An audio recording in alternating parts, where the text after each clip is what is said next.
In this tutorial, you'll learn how to update a case and complete various tasks.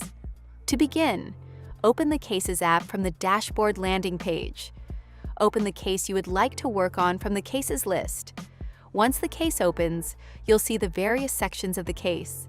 The Incident Description widget provides a summary of the case and key information associated with it.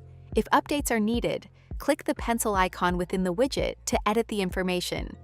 The Case Overview widget displays the case status, threat level, assigned team, case lead, reviewer, case created date, and date the case was last updated.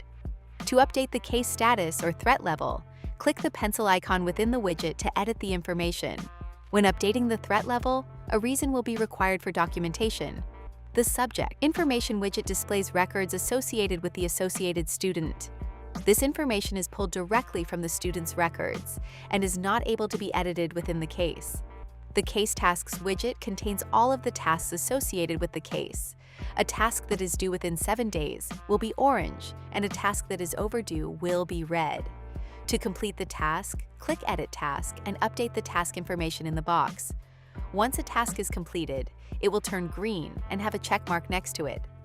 New tasks can also be added for documentation purposes by clicking the Create button on the top right of the Tasks widget. To create a task, click the plus sign button and enter all information. The Threat Reports widget contains the associated threat report. Under the Incident Description widget is the widget containing various case workflow items. A breakdown of these can be found in the video titled Case Workflow.